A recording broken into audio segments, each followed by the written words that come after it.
Hola, hola amigos de Tu Voz, estamos muy felices porque este es nuestro segundo programa. Queremos aprovechar para agradecerles a todas las personas que estuvieron presentes viendo nuestro primer programa de estreno que tuvo mucha acogida en redes sociales y aquí en la televisión.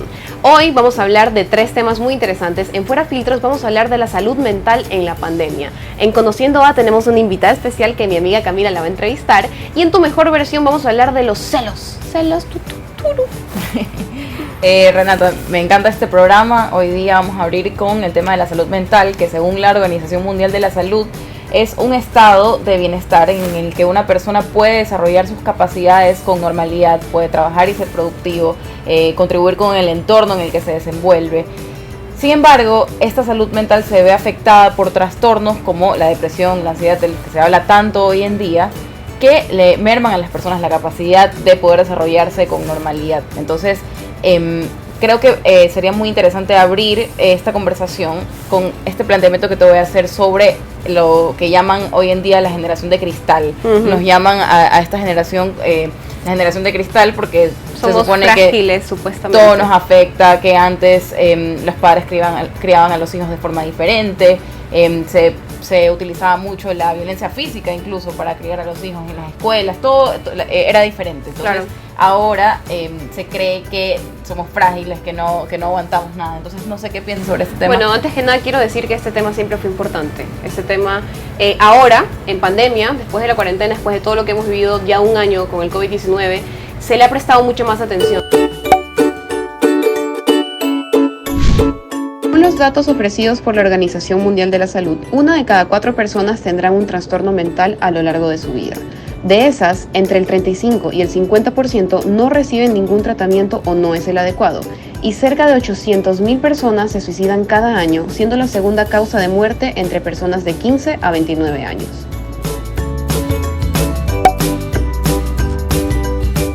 Creo que en cuanto a lo que tú dices de la generación de cristal, creo que están muy equivocados.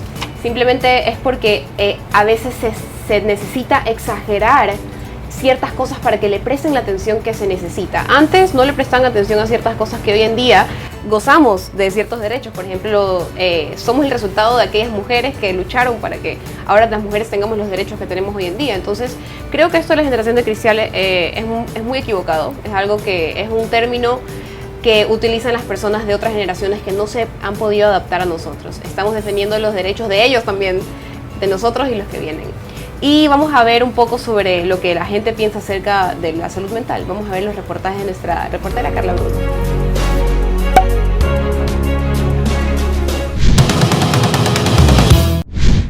Hemos recorrido varios puntos de la ciudad y hemos hecho encuestas a la ciudadanía sobre la salud mental y problemas dentro de la pandemia.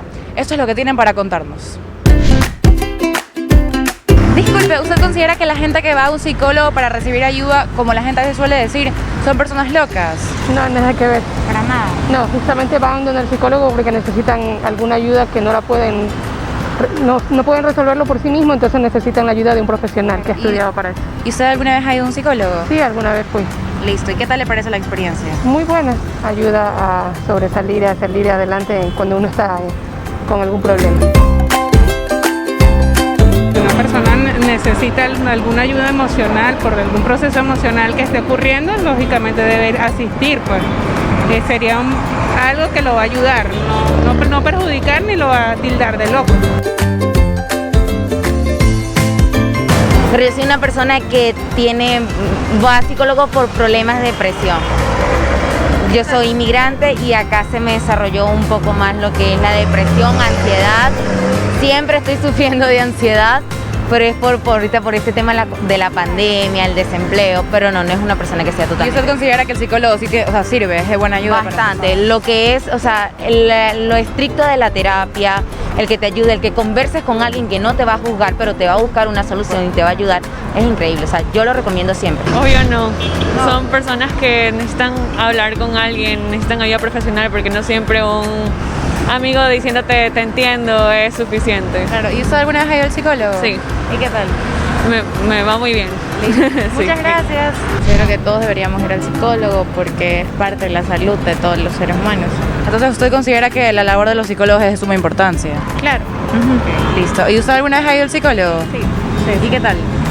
Sí, sirve Como lo dije, es parte de la salud, es como ir al odontólogo, es como ir al médico,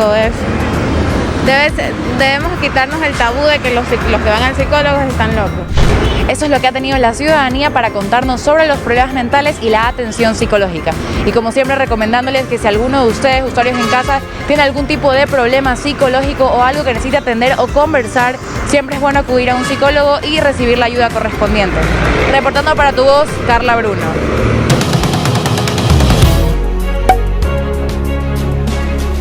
Muy interesante, como siempre, escuchar lo que tienen que decir las personas sobre este tema. Yo creo, Renata, que sobre lo que estabas hablando hace un momento de la generación de cristal y decía ahora somos más susceptibles que antes, yo creo que sí estamos más expuestos que antes. Todo el tema de las redes sociales me parece que es algo que hay que incorporar a nuestras vidas. O sea, me refiero a saber la incidencia que tiene sobre nuestras vidas. Creo que ahora las personas trabajan mucho más, tienen una vida mucho más caótica. El estrés es una de las principales causas de cualquier tipo de enfermedad porque nos adormece el sistema inmunológico. Esto no es algo no es un cuento, no es algo que se habla de forma exagerada. Tiene mucha ciencia, mucho estudio detrás. Entonces creo que ya es momento de que las personas comencemos a discutir más de este tema y para eso tenemos a un invitado que ahora Renata nos va a presentar. Claro que sí, vamos a darle la bienvenida al psicólogo David Aguirre, PhD en Psicología y Máster en Psicoanálisis. Bienvenido, David. Muchas gracias Renata, Cami. Definitivamente estos temas son los que nos convocan ahora y principalmente en estas situaciones del COVID. Creo que a todos nos ha hecho reflexionar sobre nuestras vidas. Has dicho dos cosas que me parecen importantísimas pensarlas. La primera, que fue sobre la generación de cristal, que si bien es cierto, es como un término peyorativo que otras generaciones han dicho de que todo afecta, de que todo nos afecta, etcétera. Pero lo que sí hay que pensar algo es que ahora estamos más sensibilizados frente a cuestiones o problemáticas sociales que antes no había. O sea, por ejemplo, las violencias de género, por ejemplo, los racismos, por ejemplo, las homofobias, las misoginias, etcétera, etcétera. Entonces ahora le hemos dado un lugar de que cualquier comentario, cualquier opinión se puede transformar en un verdadero discurso de odio, y creo que es necesario estar sensibilizados y conscientes de que lo único que nos queda es defender las igualdades y las equidades. Claro que sí. Y por otro lado, me pareció importantísimo el tema de la depresión, que si bien es cierto, la depresión no es un tema nuevo y peor no es un tema que recién ahora tiene un sentido, pero sí parece que en este punto de la civilización el tema de la depresión se ha convertido casi que en un trastorno generalizado. Es decir, todos nos levantamos todas las semanas por lo mínimo un día con, no sé si decirlo depresión en términos clínicos, pero sí una depresión o una tristeza profunda porque no sabemos qué es lo que va a venir en el día siguiente. Por ejemplo, hay toda una incertidumbre del trabajo, de la salud, de la vida, cuándo nos toca a nosotros, cuándo le tocará a algún familiar, etc. Y pienso que estos puntos han sido como muy importantes para poder tomar y hacer una mirada y una visión dentro de nuestras comunidades para poder seguir pensando en cómo podemos fortalecer el concepto de la salud mental, que al final hasta yo tengo dudas de ese concepto porque no sé cuánto se puede medir la salud mental. Es algo muy subjetivo, pero en la medida en que podamos sentirnos un poco más tranquilos, felices, que podamos encontrar nuestros trabajos que nos haga regocijo cuando los hacemos, que podamos tener más o menos relaciones saludables, creo que por ahí hay que ir. Claro, uno de los temas que te queríamos preguntar, David, cuando empezó este shock de incertidumbre por la cuarentena, por la pandemia, porque no sabíamos esta enfermedad que era nueva para el mundo globalmente, ¿crees que hubo como un despertar? ¿Crees que la gente se hizo más consciente en cuanto a la salud mental? ¿Cómo te fue a ti profesionalmente? ¿Tuviste más clientes, más pacientes? ¿Hubo más casos? Es una pregunta bastante interesante y bueno, por ahí lo puedo hablar también a título personal. Algunos tuvimos que mover todas nuestras agendas, movernos de territorio. Yo vivo aquí en Buenos Aires y en Guayaquil, entonces tuve que mudarme acá a Guayaquil con mis papás de nuevo. Pero había una cuestión bastante interesante que fue como un rayo. Yo digo que el COVID fue como un rayo que nos vino a despedazar a la civilización y nos vino a encerrar a todos a nuestras casas. Y lo que pasó fue que como Universidad Católica tuvimos que hacer todo un sistema de atención prioritaria para los que estaban atravesando los niveles de angustia por las pérdidas. Entonces era como interesantísimo porque, por ejemplo, al día a día nos llegaban 14, 15 llamadas a los psicólogos para que atendamos, supongamos, cuestiones de depresión, personas que estaban perdiendo sus familias, personas que estaban trabajando y que habían perdido sus trabajos, personas que habían desaparecido. Wow. Entonces fue como en lo personal yo creo que fue como entrar como en una tercera guerra. O sea, que al final uno no sabía qué hacer, uno no sabía hacia dónde ir, y pese a que los psicólogos más o menos entendemos el tema de la salud mental, entendemos el tema de la psicología, entendemos el tema de las emociones, o sea, fue como un rayo. Lo que pasó y que creo que fue interesante, que poco a poco le comenzamos a dar nombre a todo lo que no tenía nombre de la incertidumbre. Wow. Y por eso es que ahora, a pesar de que existe una segunda ola, no nos sentimos tan perdidos. Ya están ubicados. Están ya ubicados, se sienten, exacto. claro. Y no nos sentimos tampoco tan deslocalizados. Porque también hay que entender lo siguiente, de que en el primer momento, que fue en marzo, abril del año pasado, que casi que hubieron comentarios, mensajes como solo van a ser 2 semanas, solo van a ser 2 meses, vamos a encontrar la cura. Y aquí, principalmente en Ecuador, era muerte tras muerte, desapariciones y bueno, y todo lo que vivimos. Eso sí hizo como un hueco mucho más profundo, y el que no estaba deprimido se deprimió, porque todo lo externo tocó lo interno. Claro. A diferencia de ahora, de este abril del 2021, que ya tenemos como todo un tema y un concepto de que ya podemos saber qué hacer, inclusive con las pérdidas. Pero hay un antecedente. Hay un antecedente, pero también tuvimos como civilización hacer formas, yo digo esto siempre, poéticas. La poética viene del griego poiesis, que es creación. Tuvimos que poco a poco hacer creaciones para no tampoco quedarnos en la depresión.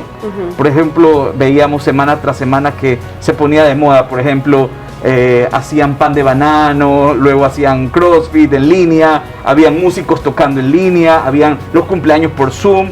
Eran pequeñas formas de creación para podernos confrontar frente de acercación. Claro, pero de confrontarnos con lo que no tenía nombre, que es la muerte. Claro. Y al final la muerte, por mucho de que le digamos, por mucho que conceptualicemos, por mucho que digamos esto es lo otro, la muerte es esto, siempre viene como un trueno que nos parte y no sabemos qué hacer con esas partes. Gracias, David, por tu aporte tan maravilloso. Yo quería preguntarte algo que me da mucha curiosidad. Vimos, por un lado, hablando de las relaciones interpersonales, específicamente de las relaciones amorosas también.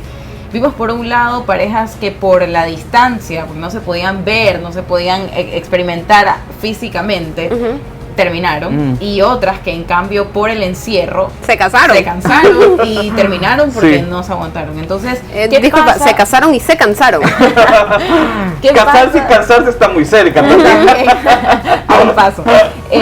Yo quisiera saber qué piensas de cómo ha afectado esto, o sea, esta guerra, como tú la llamas, que a mí también me parece así, que no está todavía terminada y no sabemos bien cuándo se va a acabar, pero tal vez no en un futuro muy cercano. ¿Qué va a pasar a nivel de las relaciones interpersonales? Y ya no solamente hablando de relaciones amorosas, sino en general. ¿Qué crees cómo ves en la perspectiva de esto? Wow, qué buena pregunta. Fue increíble porque, por ejemplo, yo sí creo que el COVID lo que hizo fue reconstruir todas nuestras prácticas de vida. O sea, fue como reconstruir y deconstruir nuestras prácticas de vida. Fue como, o sea, como yo decía hace un momento, inclusive hasta yo critico un poco el tema de, a pesar de que lo utilizo, el tema del concepto de la enfermedad como guerra, porque inclusive usábamos, o sea, los gobiernos comenzaron a usar conceptos como de guerra, por ejemplo, los de la primera línea, los médicos que se encuentran en la guerra, la frontera, casi que como, entonces fue como un poco difícil porque al final la pregunta era contra qué o contra quién se está batallando. No quiero hablar de las condiciones políticas de la enfermedad como tal, tampoco quiero sonarme conspiranoide de esto es hecho por esto, pero bueno, sabemos de que fue un producto, el COVID en lo personal, y bueno, y estudios y lecturas y todo, de que fue una enfermedad creada para justamente la disminución de la población. Claro. Aparte en un lugar específico, en Wuhan, en un lugar específico, entonces fue como literal fue como una guerra, aunque igual estoy en contra de decir esto, pero lo que yo sí creo es que el COVID también lo que configuró y desconfiguró nuestras prácticas de vida, o sea, ahora salir a tomar un café es una pregunta radical sobre la vida o la muerte. Claro. Festejar el cumpleaños, yo mañana cumplo años, así que somos del mismo. Estamos ahí. Por ejemplo, esto tuvimos que reconfigurar. Entonces, supongamos ya, todas estas cuestiones tienen que ser como básicamente pensarlas. Entonces, ¿qué pasa con las relaciones interpersonales? Por ejemplo, que ya el tema de la amistad, ya no solamente queda la amistad de poner solamente el cuerpo o la palabra, sino poner inclusive hasta la distancia. O sea, ahora yo porque te amo o porque te quiero, tengo que, me separo de ti. O inclusive qué pasaba con nuestros abuelitos, no pudimos ver a nuestros abuelitos por mucho tiempo, no porque no los amábamos, sino porque los amábamos, tuvimos que hacer distancia. Pero ¿cuál fue el problema de muchas parejas que justamente en tiempos de COVID dieron la separación? Fue porque justamente el problema de acá, de como civilización, no entendemos, de que pensamos de que mientras más juntos estamos, es mucho mejor, pero por eso siempre, si algo nos enseña la filosofía, es que a veces las distancias son necesarias para respirarnos, para respirarnos de nosotros mismos, del otro, de nuestro padre, de nuestros hijos. Por eso era tan necesario el colegio, la escuela, la universidad, los trabajos aparte, las salidas con amigos que no sean juntos, etc. Entonces, ¿qué pasa acá? Que como todo el 24/7, muchas parejas vivieron en el mismo circuito, era 2 más 2 son 4 que tenían que terminar, o la relación iba a fraccionar, Claro. o que inclusive la relación iba a revelar otras cosas que a lo mejor en el diario vivir no pasaban, porque por ejemplo, una pareja que trabajaban de 8 a 12 horas diarias, se encontraban de noche alrededor de 5 o 6 horas en todo el día, Y por ahí los fines de semana. y los fines de semana, etcétera, pero cada uno tenía sus propios respiros. Pero a todo eso sumarle esto. Aparte, segundo, también pienso que es importantísimo pensar en las clases sociales, a pesar de que uno dice, porque tal vez estamos hablando de un lugar de privilegio, que tenemos un patio, tenemos una habitación, tenemos una casa grande, tenemos tecnología, espacio, pero yo pensaba un poco, trabajando con una fundación X, o sea, hice como toda una especie de estudio, y muchos convivían en un 4x4, 6, 7, 8 personas, 3 niños pequeños, un dispositivo para poder estudiar. O sea, eran cosas que realmente nos reveló que todo esto que estábamos viviendo afuera era una pantalla de lo que realmente pasaba adentro. Claro. Entonces, lo que yo sí creo y lo que hay que agradecer del COVID, a pesar de que, no sé si es que habría que agradecer, Algo hay que sacar. Hay que rescatar, exacto. hay que rescatar, Ese sí. fue un espejo para la civilización de cómo estamos viviendo. O sea, fue un espejo de que si es que nuestras vidas realmente están siendo vividas como deberíamos, si es que nuestras muertes... Aprovechadas también. Exacto, aprovechadas, si es que nuestras muertes también están siendo aprovechadas, Claro. o inclusive aprendidas de todo esto. La última pregunta que te quiero hacer, gracias por venir, porque nos has enseñado tanto. Creo que estamos muy impresionados Gracias por a toda la ustedes. información que nos has Gracias a brindado. ustedes. Esperamos que nuestros televidentes aprovechen muchísimo esta información valiosa que nos estás dando. Quería decirte, creo mucho que la cuarentena, la pandemia, todo lo que está pasando, que ya estamos muy acostumbrados, nos despertó mucho y nos hizo mucho más conscientes que lo no tangible es importante, la Sí. salud mental es muy importante. Hizo que mucha gente pierda el miedo de decir, ¿sabes qué? Tengo este problema y estoy asistiendo a un psicólogo, porque antes existía como un tabú. ¿Qué le dirías a aquellas personas que todavía no se atreven a ir a un psicólogo, tal vez por miedo al que dirán, tal vez porque no quieren escuchar la opinión de un experto, porque tal vez no se quieren interiorizar? Yo creo que la psicología como tal es uno de los grandes tabú, y más que nada en Latinoamérica. Siento que vivimos todavía el rezago de pensar de que el psicólogo, o que los que acuden al psicólogo son personas que tienen una debilidad mental, que tienen algún trastorno, que tienen alguna cuestión. Pero yo sí creo que en estos tiempos la salud mental debe ser mucho más importante que cualquier otra cosa. Porque imagínense cuánto gastamos, o mejor dicho, cuánto dinero invertimos, vamos a la estética, las uñas, en los masajes, en la ropa, en todo esto, y que de nada sirve. O sea, a ver, no digo que nada de esto esté bien, está bien todo esto, pero de nada sirve vestir, no sé, me invento, Chanel, cuando por dentro estás en una depresión que no puedes ni siquiera hacer con tu vida. Eso es parte de la belleza integral, lo decimos Exacto. en nuestro otro segmento, Tu Mejor Exacto. Versión. Es Entonces, muy importante la salud Y justamente mental. lo que hablamos hace un momento, Renata, que cada uno va teniendo que ir construyendo pocas cosas para poder salir de estos agujeros. Pero lo que yo sí creo es que la salud mental y el psicólogo en estos días tiene que ser un elemento importante. ¿Por qué? Porque a veces inclusive llegan a la consulta, es más, sí se ha duplicado el número de pacientes que tengo ahora, entonces también interesante eso. Importante, sí. Dato. Un dato. Un dato importante. Entonces, porque nos damos cuenta de que a veces la vida es muy difícil para vivirla sola. ¿Y cuál es el problema acá? que a veces decimos, tengo a mi amiga, tengo a Cami, que es mi amiga y me cuenta, pero todos nuestros discursos de amistad, todos nuestros discursos de religión, todos nuestros discursos sociales, a veces en vez de ayudarnos nos censuran y no nos permiten salir de los circuitos a veces donde estamos metidos inconscientemente. Porque hay que pensar algo, nadie está exento de enfermar, inclusive los mismos psicólogos, porque yo siempre planteo lo siguiente, y lo que Freud dice es que va a haber una inteligencia cognitiva, que es la inteligencia de que sé sumar, sé restar, sé esto, sé lo otro, sé cómo comportarme, pero también tenemos un inconsciente que es el alma, que siempre va a estar desconectada con la razón. Claro. Por eso es que a veces hacemos cosas y decimos, ¿por qué no lo pensé antes? O nos metemos en algo y decimos, ¿por qué no me...? Pero igual gente que dice, pero tú eres inteligente, eres bonita, eres guapa, eres pila, ¿y por qué estás en esta relación? Porque ahí entendemos. Porque hacen lo que el corazón dice. Exacto. El corazón me lo dice. Bueno. Pero si nos damos cuenta, esto justamente es para, e ir al psicólogo es para hacer esas pequeñas uniones y que estemos más conscientes de nuestro propio inconsciente.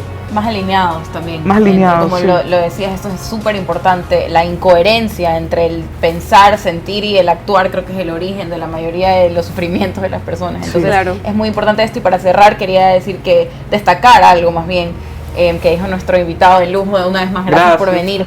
Si bien no se puede medir como tal la salud mental, no hay medidores, no hay que te diga si estás más o menos sano, digamos, con estudios como se hace con otro tipo de enfermedades, o sea, de la salud física. Sí hay profesionales que siempre van a estar disponibles para ayudarnos, para darnos un soporte. Como lo dijo David, creo que no podemos solos. Hoy en día el mundo es muy caótico y sí hay que prestarle mucha atención a cómo nos sentimos por dentro, porque, como repito, lo decía él, no hay nada que nos pueda llenar o no hay fachada que pueda cubrir a una persona que por dentro no está bien. Muchísimas gracias a David por toda esta información muy valiosa. Esperamos que nuestros seguidores y nuestros televidentes les haya gustado, pero ahora les tengo una sorpresita que viene de parte de Pastelería Adriana para los cumpleañeros. Les vamos a cantar el cumpleaños. Hasta para mí fue sorpresa. Pam. Cumpleaños feliz. Deseamos a ti. Cumpleaños Camila y David. Porque mañana es el de David. Y ayer fue el de Camila. Tienen un día de diferencia. Es lo que nos une. Bueno, chicos, feliz cumpleaños a los dos. Son personas maravillosas de parte de Tu Voz y Pastelería Adriana. Les deseamos muchísimos años más de vida y de conocimiento y de ser parte de Tu Voz. Gracias.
Y aprovechamos este espacio para darle una mención a nuestro queridísimo auspiciante Dipaso.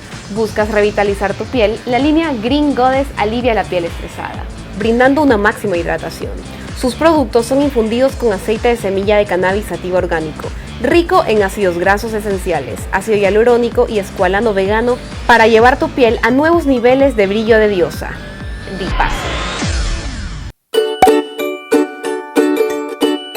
Hola, ¿cómo están? Bienvenidos a Tu Voz. Estamos en nuestro segmento Conociendo a, y tenemos a una invitada maravillosa que está aquí con nosotros. Ella es Livia Ordóñez, psicóloga clínica, terapeuta holística y fundadora del Centro Muladhara. Es un espacio de sanación integral. El día de hoy ella nos va a estar conversando un poco acerca de cómo encontró este camino entre la psicología y la espiritualidad para trabajar sus terapias. Livia, cuéntanos un poco, para darte el tiempo para hablar, ¿cómo nació Muladhara? ¿Qué significa? Y cuéntanos un poco sobre cómo trabajas tú con tus pacientes. A ver, yo empecé a estudiar psicología clínica. Estuve encaminándome mucho por el psicoanálisis, la psicología conductual, y por necesidad personal tuve un momento de una crisis existencial donde dije, ¿para qué vine a la vida? ¿Qué hay más allá? En realidad empecé a sentir como que un poco perdida, ¿no? Esto me llevó a un profundo vacío. En esta época, pues bueno, me sentía bastante agnóstica, por no decirlo atea, no creía en nada, decía que la parte espiritual no era necesaria, en fin. Y así terminé conociendo a un lindo maestro de Perú, un médico que trabajaba con pacientes psiquiátricos y con problemas emocionales. Y él tenía como muy escondido dentro de él toda esta línea espiritual. Y él una vez me dijo que si no aprendía a creer en algo, el vacío no se iba a ir de mí. Y decía, ¿y ahora cómo voy a empezar a creer en algo? Porque de verdad era como muy difícil. Me gustaban las plantas, los árboles, entonces él me decía, bueno, siéntate y háblale a un árbol. De verdad me pasé como 3 meses hablándole al árbol, como para empezar a crear esta relación con algo más grande que yo, porque eso era lo que me decía, tienes que creer en algo más grande que tú. Y así inicia mi camino espiritual y una necesidad súper grande de empezar a descubrir qué había más allá de lo que, o de la parte espiritual que yo conocía a nivel familiar, sobre todo el tema religioso, con lo que yo crecí, el tema de la culpa, del miedo a este Dios. Yo decía, pues si le voy a tener miedo, mejor no me acerco. Y empecé a investigar y he caminado por un montón de senderos, desde el hinduismo, estuve un poco en el budismo, me metí bastante en la filosofía tibetana, aprendí sobre la historia griega, filosofía esotérica, y así es como empiezo a unificar la psicología clínica con la parte espiritual. Creo Muladhara como un espacio y mi idea es poder integrar todo lo que conozco, no solamente la mente, sino la parte del cuerpo, la parte espiritual, la parte energética, para mirar al ser como un todo. Cuando creo Muladhara le puse este nombre porque es la representación del primer centro de energía del cuerpo, que es el que nos conecta a la Tierra, porque estoy convencida de que mientras la humanidad no se conecte con su propósito aquí en la Tierra, vamos a seguir dando tumbos para todas partes, vamos a seguir como bastante perdidos. Hace un momentito que estábamos conversando, hablando de la pandemia, porque este programa justamente lo comenzamos con el tema de salud mental ahora en la pandemia. Te escuché decir que para ti esto fue un despertar para la humanidad. Quería que me expliques un poco eso y cómo has visto florecer a tus pacientes que de pronto en esta época tan dura llegaron a ti pidiendo auxilio, ni siquiera ayuda se puede decir. Las personas estaban realmente desesperadas por todo el miedo alrededor de su propia salud, de la muerte de familiares, de su estabilidad económica, de sus relaciones interpersonales, entre otras cosas. Entonces, háblame de este despertar que tú sientes que pasó ahora en esta época. Sí, mira, quisiera dar un pasito para atrás. Todos los caminos espirituales, filosóficos, han venido hablando de un gran despertar de la humanidad y del planeta Tierra. De verdad esto ha sido un evento bastante esperado y esto es súper interesante porque al mismo tiempo ha sido tan doloroso para la humanidad. Pero para las personas que vienen caminando hace muchos años, gente que ya ni siquiera está en la Tierra, hablaban sobre este momento súper importante. Los mayas, todos los indios americanos, los hinduistas, todas las culturas espirituales hablaban de que iba a llegar un momento donde iba a caer el velo de la conciencia del colectivo de la humanidad. Entonces, claro, cuando yo leía esto en los libros, yo decía, ay, de ley ya no voy a estar en la Tierra cuando esto suceda. Y yo recuerdo que cuando empezó esto del virus y inició la pandemia, sentí esto como, es ahora. Porque en qué momento la humanidad se iba a dar una pausa a la vida.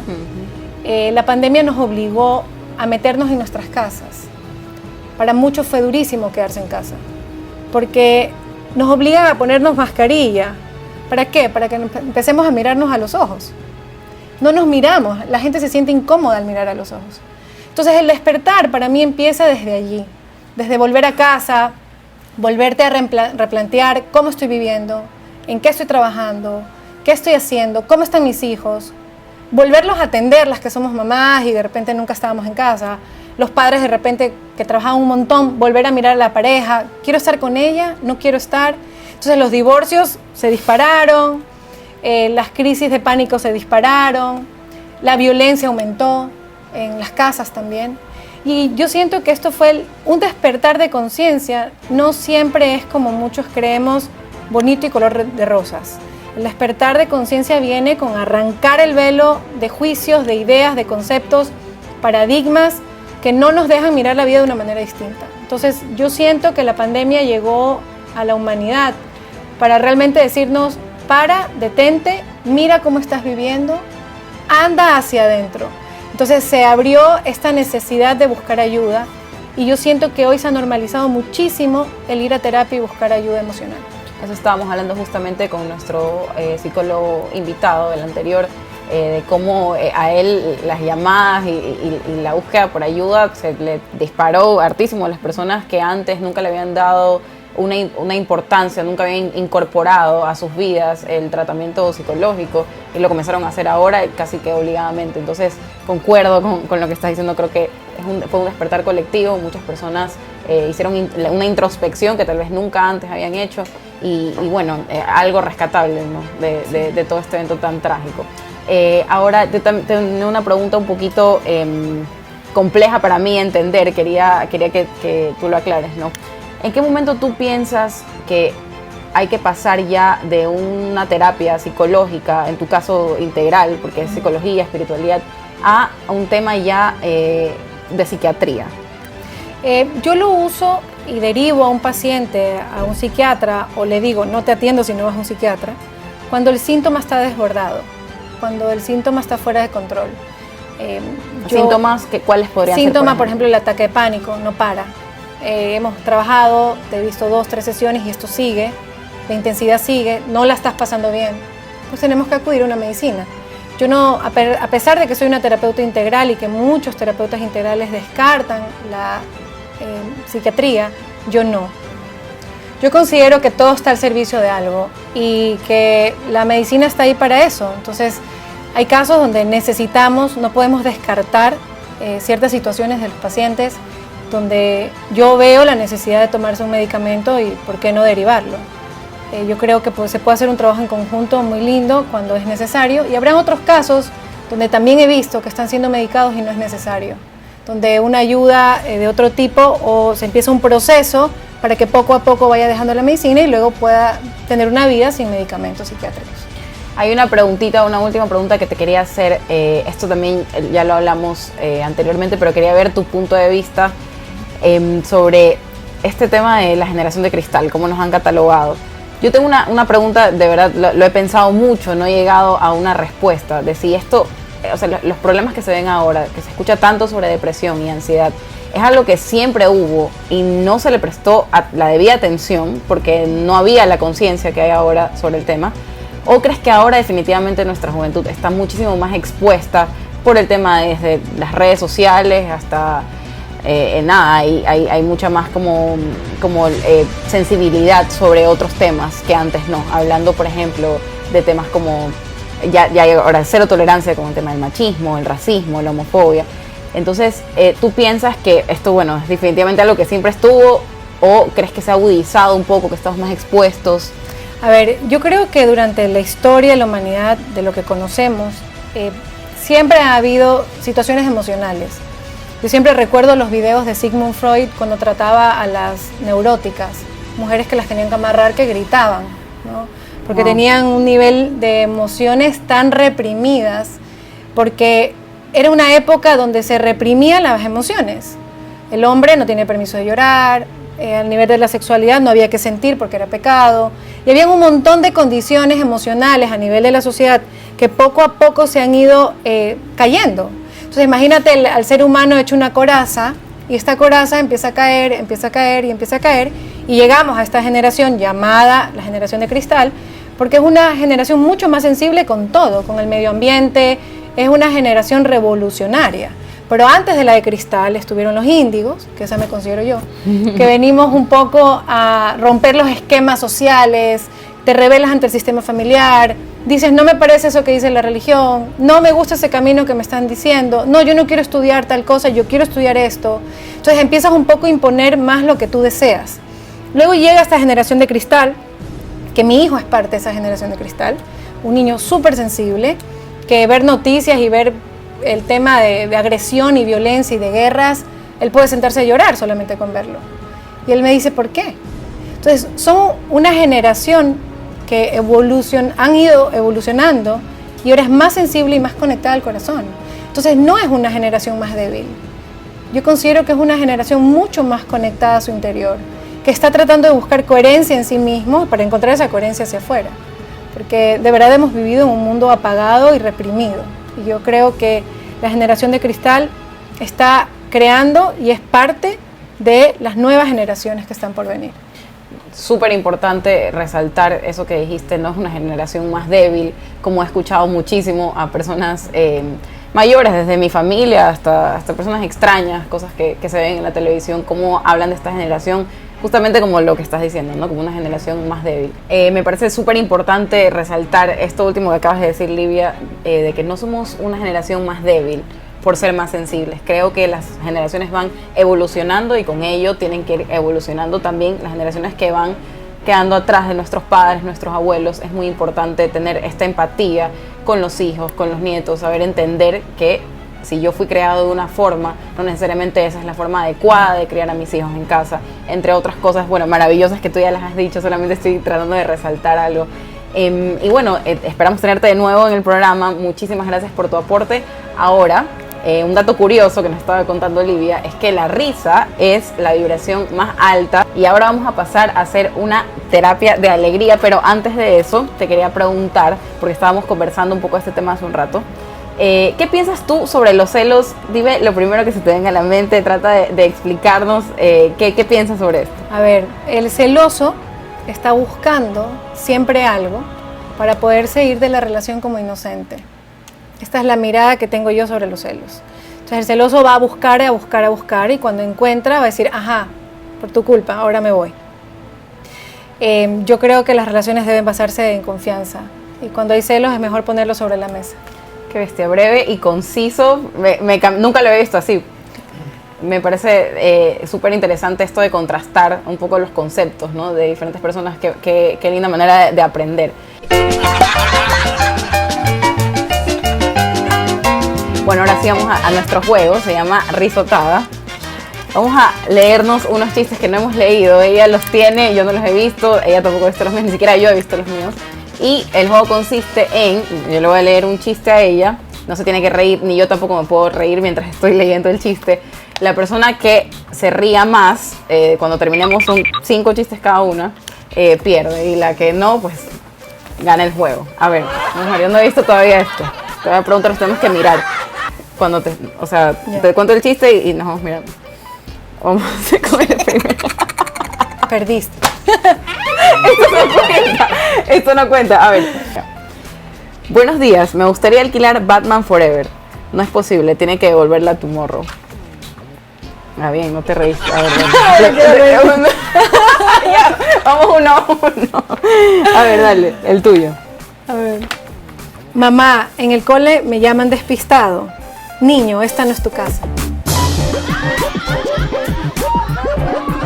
Ya, lo pasamos, está bien. A ver, entre más aguado, más me río. También. Estas risas como cuando entre líneas ya no cuentan, por si acaso. Esos son los primeros segundos. Si no nos reímos, ya, ahí está. Segundo, a ver. Camarero, este filete tiene muchos nervios. Normal, es la primera vez que se lo comen. Demasiado aire esto. A ver. Vamos, el tercero. Doctor, tengo todo el cuerpo cubierto de pelo. ¿Qué padezco? ¿Padece usted un osito? No puedo más.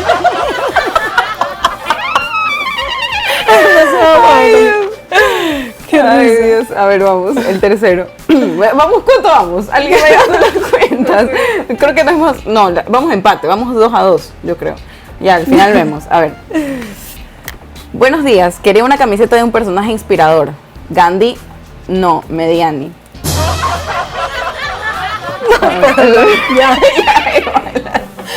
Yo me reí después, así que vamos 3-2. Aparte que reí el que me toca, me dio risa. A ver, dale.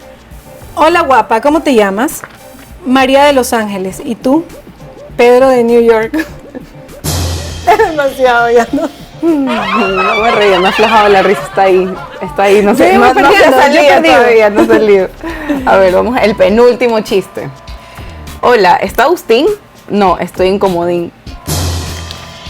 ¿Qué? Ya. ¿Cuánto vamos? Tenemos que, al final sacamos las cuentas de cuánto vamos. ¿Qué dice King Kong cuando se siente mal? Qué incómodo.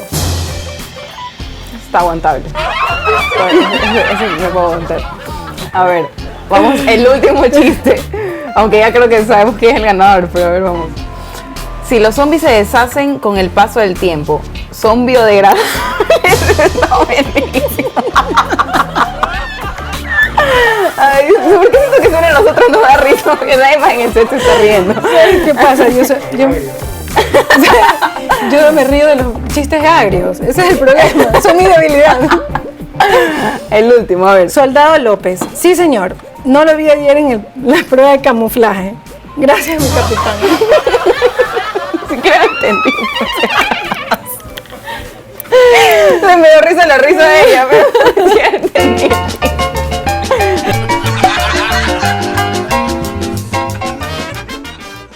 Muchísimas gracias, Livia, por habernos dado tu tiempo. Es muy valioso para nosotros que nos hayas podido compartir tu experiencia. Esperamos que nuestra audiencia pueda nutrirse de todo esto que tú nos has enseñado hoy día en estos pocos minutos. Esperamos tenerte para otro tema súper interesante que vamos a hablar más adelante. Nos encanta discutir con profesionales, con personas que se han dedicado a estudiar de diferentes temas y nos dan otra vista, ¿no? No se vayan porque seguimos con nuestro segmento Tu Mejor Versión aquí en tu programa Tu Voz.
Lunden, productos para la industria metalmecánica, con servicios a distintas áreas de la industria como construcción, marítimo, petrolera, automotriz, minería, galpones, puentes y automatización. Lunden, Welding Products. Hola amigos y amigas, estamos aquí de regreso en Tu Voz, en Tu Mejor Versión. Esta vez vamos a hablar de un tema que creo que está en la vida de todos, que son los celos. Vamos a hablar de los celos, vamos a hablar de soy celosa, mi pareja es celosa y cómo lidiar con este tipo de problemas en las relaciones. Suena chistoso, de hecho nos dio risa ahorita que dijimos la palabra celos, pero es un tema muy serio, sí, que puede terminar en consecuencias muy graves y por eso hemos decidido darle este espacio hoy en nuestro programa.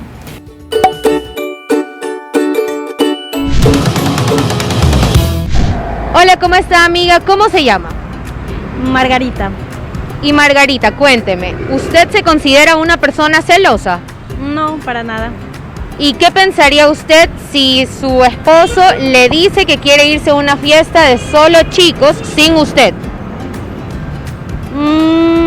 Él no va a fiestas, entonces no. La verdad que no sé por qué él por lo general no va a fiestas. Y en general, ¿qué piensa usted de los celos? ¿Que están bien o está mal? Cuando hay confianza pienso que no debería haber celos. Claro, eso ya viene de pareja. Y en sí, ¿usted qué pensaría si su esposo le diría que usted no puede salir con sus amigas porque no quiere que vaya sola? ¿Piensa que está bien eso o no está correcto? Pienso que no está correcto porque a cada quien hay que darle su espacio. Así es. Entonces, en sí, ¿usted qué piensa que es lo más importante en una relación? La confianza que tiene que haber entre ambos. En muchas cosas se detecta la mujer celosa, en su forma de ser, de mirarlo demasiado a uno, en su forma de no confiar en uno, ¿sí me entiende? No confía en uno, si uno está lejos haciendo una cosa, que a qué hora viene, que por qué te demoras mucho, que esto y que el otro, y debería de darle una oportunidad a uno, porque uno no es que anda robando, no, ando recogiendo botellas. Y ellas dicen, ay sí, te fuiste, porque me fui el domingo, yo voté en Guayaquil y ella voté en Manaví. Y porque ya pues, nos separamos por votar acá y ella votar allá. Y entonces yo le digo, ¿sabes qué? No, cada quien debe mejor coger su lado. Y ayer como estuve ante una hermana de ella haciéndole un trabajo, y me dijo, entonces, si quieres venir, vente, si no, quédate nomás por allá, dijo. Así me dijo. ¿Y qué considera usted que hace que una persona sea celosa? Que no tiene confianza en uno. No tiene confianza, piensa que tal vez uno anda haciendo algo malo por ahí. Y yo no ando haciendo algo malo. Esto es lo que ando recogiendo de botellas. ¿Qué le aconsejaría usted a una pareja o en su caso a un hombre que está viviendo una situación similar a la suya y que tiene una mujer celosa a su lado? Que debería mejor darse un tiempo, separarse de ella a unos 6 meses siquiera, dejarle para ver qué ella hace, a ver si en realidad lo busca, si siente algo de nuevo por él y se dan una nueva oportunidad. Porque yo le pongo de 6 meses a 1 año para ver si así cualquiera de los dos cambia, o más ella porque ella es celosa. Claro. Que puede ser peligroso. Si es muy celoso y se pone físicamente a agredirte por sus celos, es peligroso. Puede estarte cuidando con quién andas y hacer que te pongas muy solitaria, ni siquiera hables con tus amigos o familias. Es peligroso. ¿Y qué pasaría si tú vives una experiencia en la que una amiga te dice que su novio le dice que no puede salir con sus amigas porque él no va a estar? Me preocuparía, pero trato de no meterme en las relaciones de mis amigos porque lo pueden ver como que solo quieres que terminen y ya. Es muy complicado, le hablaría a los papás también. ¿Qué consejo tú le darías a una mujer que tiene un novio o esposo que es celoso y que tú ya ves algún indicio que esa relación no va bien? Primero me aseguro que la familia sepa y si ya veo signos de agresión en ella físicamente, policía. Y le diría, puedes quedarte conmigo si estás en peligro y que se cuide. No hablaría con el hombre, trataría de que se aleje, de hecho. Este programa quisimos enfocarlo también desde 2 perspectivas. Primero, ¿qué pasa si yo soy una persona celosa e insegura? Y segundo, ¿qué pasa si mi pareja es la persona celosa e insegura? ¿Hasta qué punto puedo tolerar? ¿Hasta qué punto se puede amar a una persona insegura y ayudarla a mejorar su problema de inseguridad, de falta de amor propio? ¿Hasta qué punto ya es momento de decir adiós, ya no se puede más? Y bueno, y hablando en un principio, ¿no?, sobre nosotros mismos, ¿qué crees, Renata, cuál es el origen de los celos como tal? Bueno, es que sabes que es un tema, es muy complicado porque puede ser inseguridad, puede ser falta de amor propio, puede ser también desconfianza, o puede ser traumas del pasado. Por ejemplo, voy a dar una historia. Yo, Renata, aquí, como me ven, yo en algún momento de mi vida fui muy celosa, pero era porque a mí me habían fallado antes. Pero hubo un momento que me di cuenta que mi pareja actual no tiene por qué sufrir los platos rotos de mi antigua relación. Aunque ahorita hablemos un poco más de la falta de amor propio, de la inseguridad. ¿A qué crees que se debe? Yo creo que sobre lo que decías hace un minuto, Renata, una cosa es proyectar en el otro y otra cosa es estar percibiendo, gracias a mi intuición, a mis sentidos, esta desconfianza en la otra persona, ¿no? Pero hablando más sobre el tema de la inseguridad, yo creo que hoy en día es muy fácil caer en esto. Estamos en una constante comparación entre mujeres especialmente, claro. Yo creo que se da esto. sobre qué hay, o sea, cómo se ven las otras chicas, o si mi pareja estará interesada en otra persona que puedo ver en redes sociales. Yo creo que este es un tema que ha agudizado el tema de los celos entre las parejas, ¿no? Yo creo que es un tema que uno tiene que estar consciente y tiene que tratarlo, porque la pareja, como tú dices, Renata, no tiene por qué pagar los platos rotos de mis inseguridades. Claro, pero sí te puede ayudar, sí puede también lidiar. Creo que también vamos a hablar de hasta qué punto uno puede lidiar con una persona celosa, o hasta qué punto puedo demandar que mi pareja lidie conmigo. Para introducir este tema voy a contar una historia, porque bueno, yo la verdad es que nunca he sido una persona celosa, pero conozco casos muy extremos, y voy a contar uno de ellos ahorita, porque más o menos aquí vamos a introducir lo que llamamos red flags, o signos de alerta, sí, que hay que aprender a detectar en una relación para saber cuándo es momento de ya cortar el vínculo. Exactamente. Bueno, esta historia es de alguien que yo conozco, es una persona que bueno, esto puede ir en varios niveles. Hay personas que acostumbran revisarle el celular a sus parejas, lo cual me parece terrible. Claro. Pero ya esta historia llegó al extremo. Esta persona tomaba pastillas para dormir porque tenía, bueno, problemas para conciliar el sueño, y una vez durmió a su pareja, le puso las gotitas de lo que se tomaba en la bebida, en el jugo que le dio, lo durmió y le revisó el celular. Parecería algo... nada, me imagino que cuando esta persona lo contó a mi grupo de amigos fue algo hasta chistoso, que está normalizado hasta cierto punto este tema de agarrar el celular a otra persona y revisarle las conversaciones, revisar en qué se halla. Creen que tengo derechos sobre mi pareja, entonces puedo revisarle el teléfono constantemente. Creo que eso no debería ser así. Pero el hecho de que sea común no significa que sea normal. Es un acto de violación a la privacidad agarrar el celular o cualquier tipo de dispositivo donde hay información privada, íntima de la otra persona, así sea mi pareja, mi papá, mi mamá.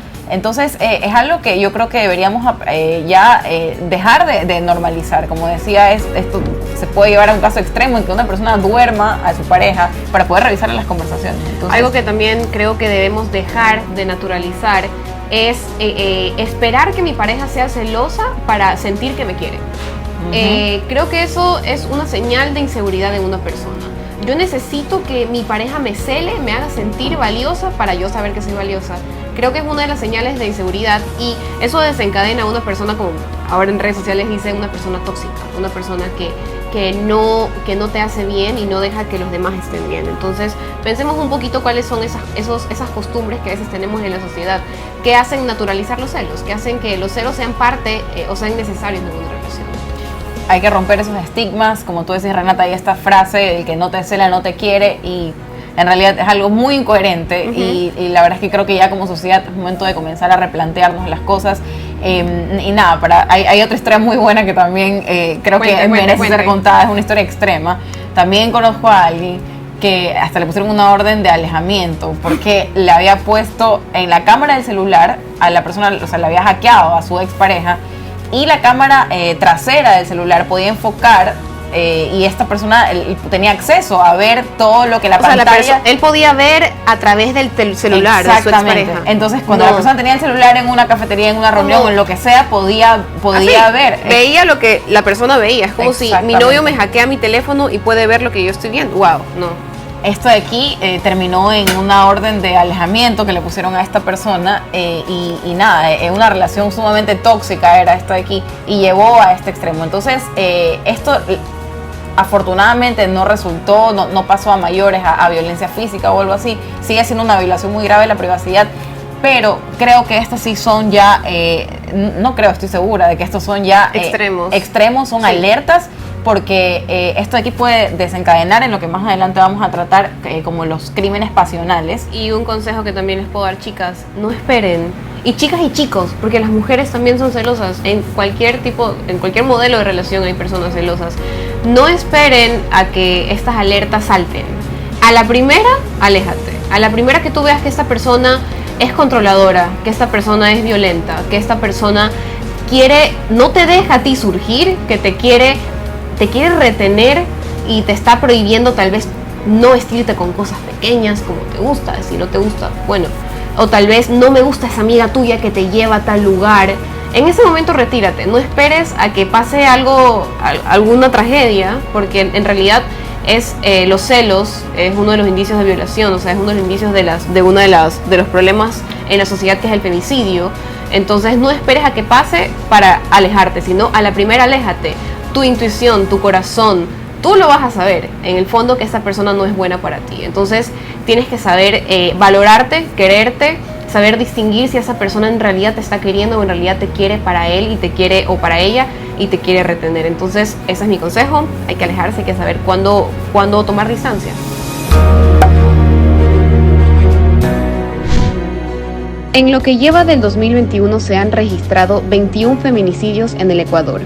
De esos, el 85% de los casos fueron sus esposos, convivientes o exparejas.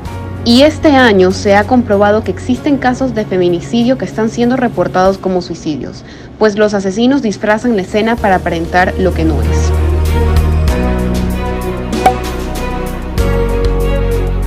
Bueno, y hablando de este consejo que les acabo de dar a todos, vamos a hablar un poquito de cuando estos celos suelen ser manejables, porque suelen ser como, por ejemplo, los míos, que fueron de una relación pasada.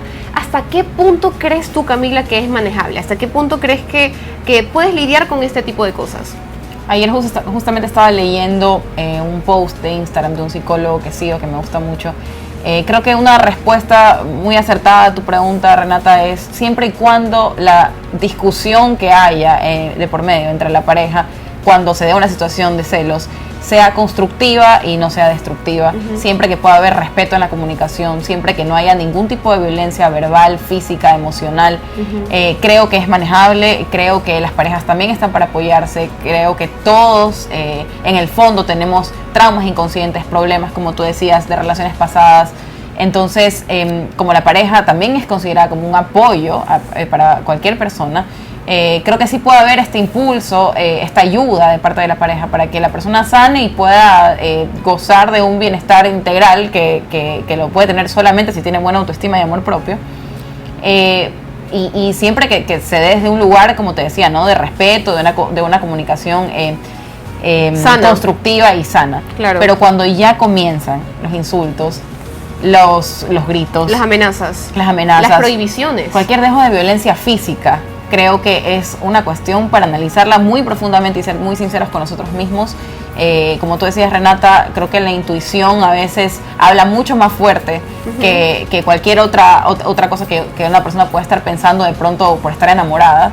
Entonces creo que hay que hacerle caso a este como sexto sentido que nos indica cuando en realidad podríamos estar en una situación que, si bien puede no ser de peligro ahora, puede convertirse en una situación de peligro. Y también yo creo que hay que alejarse de estas señales de manipulación. Hay muchas personas, muchas parejas que dicen, por ejemplo, es que no puedo vivir sin ti, o es que sin ti yo me muero, me voy a suicidar si me dejas. Entonces hay que saber en qué momento esta persona me está manipulando emocionalmente, y hay que saber que yo no puedo salvarla. Yo no soy la solución, yo no soy un psicólogo, yo no soy un terapeuta que va a ayudar, yo no soy la solución y yo no puedo arreglar este problema. Son personas que necesitan ayuda, que necesitan terapia psicológica. Entonces creo que es muy importante saber y distinguir este tipo de manipulaciones. Hablando sobre eso, como te decía, no creo que nunca me ha pasado desde mi lado ser una persona celosa, pero esas manipulaciones de las que estaba hablando son muy importantes. Yo me tardé meses en terminar una relación, justamente porque esta persona, a través de frases aparentemente románticas, me hacía entender que de mí dependía su felicidad, su estado emocional. Yo me sentía con una responsabilidad gigante de que si, no sé, decidía terminar con esta persona por cualquier motivo, esta persona podía hasta hacerse daño a sí misma. Y ya no eras feliz. Exactamente. Entonces, yo creo que esto sí es algo, el tema de la manipulación también es un tema del que tenemos que estar muy conscientes, muy atentos. Y los invitamos a que presten atención, interioricen lo que les va pasando en su vida diaria con sus relaciones, porque después puede ser un poco tarde. Y no solamente tiene que terminar en un tema trágico como el que estábamos hablando hace un rato, de femicidio, crímenes pasionales, no necesariamente así, pero sí nos puede dejar un gran trauma que después es muy difícil reparar. Toma mucha terapia. Se hace un ciclo. Se crean círculos viciosos. Hay que ir a terapia después, no tomándolo con una connotación negativa, sino que me refiero a que hay que invertir después mucho tiempo, mucha energía en poder sanar de estas heridas tan profundas que a veces nos dejan las relaciones disfuncionales, peor cuando hay celos y agresividad de por medio. Entonces, mucha atención con este tema. Bueno, y para concluir ese tema de los celos, que de hecho no solamente existen en las relaciones de pareja, también en amigos, también en un entorno laboral, quién sabe, los celos están en todos lados. Quisiéramos decirles que se valoren. Ese es nuestro objetivo de este segmento. Hay que aprender a valorarse, hay que saber cuánto yo valgo. Bueno, y para concluir este tema, Cami, ¿qué crees que es lo más importante de lo que hemos hablado ahora de los celos? Como explicaba hace un rato, el tema de detectar estas situaciones a tiempo, yo creo que igual o más que importante que eso es tal vez detectar el origen de estos celos, si es que yo soy la persona que tiene este problema, ¿no? Porque no siempre, o sea, hemos hablado y hemos girado toda esta charla en torno a los celos que provienen de las inseguridades, pero también puede haber muchas otras causas. Una de ellas es un ego demasiado alto. Sabemos que muchísimos problemas de la sociedad vienen y tienen el origen en el ego. Entonces hay que escarbar un poquito ahí. Exactamente, y yo creo que como siempre acá hablamos de acudir a profesionales, de buscar ayuda, porque si el problema lo tengo yo y lo veo desde mis ojos siempre, no puedo tener otra perspectiva y de pronto se me hace mucho más difícil detectar el origen de mis problemas. Entonces creo que sí. Hace un rato tenemos un invitado, hemos tenido 2 invitados psicólogos hoy día, los consideramos muy importantes, consideramos muy importante incorporar a nuestras vidas esta ayuda profesional, ¿no? Y yo creo que si yo soy la persona que está teniendo el problema, es mi responsabilidad detectar también el origen de ese problema para poder solucionarlo y que sea una solución sostenible, que no sea algo que, bueno, ya en esta relación, exactamente, en esta relación, bueno, me trago los celos, ya no hubo problema y todo, pero sigue estando el problema ahí. Esa no es la idea es sanar y solucionar el problema de raíz. Bueno, y como tú dices, Cami, hay que saber cuál es el origen de este problema en una persona. Creo que eso es gran parte de ser empáticos, entender, comprender que no todos tenemos el mismo recorrido, no todos crecimos en el mismo entorno, con la misma familia, en el mismo hogar. Hay muchas cosas que nos marcaron en nuestra niñez y eso también es parte de nuestra personalidad, y ahí nacen este tipo de problemas como los celos. Hay que saber reconocer, hay que saber valorarnos, saber que nosotros no somos salvadores de nadie, nosotras somos personas que estamos para ayudar como pareja y escuchar, pero en el momento que le faltan el respeto a mi integridad como mujer o como hombre, porque también existe en viceversa, las mujeres también son muy celosas hacia los hombres, tengo que saber cuándo retirarme o ayudar a esta persona recomendándole tal vez un terapeuta, tal vez terapia de parejas, o desearle lo mejor y alejarme de la relación. Y dejar de normalizar estas conductas que a veces la sociedad nos ha planteado. Ni romantizar. Exactamente, ni romantizarlas tampoco. No hay nada romántico en un hombre que te cela, no hay nada romántico en una mujer que te prohíbe cosas, que te prohíbe ver a tus amigos, que te prohíbe tener una vida aparte de la que tiene contigo. Gracias, esto ha sido todo por hoy. Esperamos que nos sigan viendo. Todos los programas que tenemos están pensados para ustedes y esperemos que les puedan sacar el provecho. Muchísimas gracias a todos y seguiremos siendo tu voz.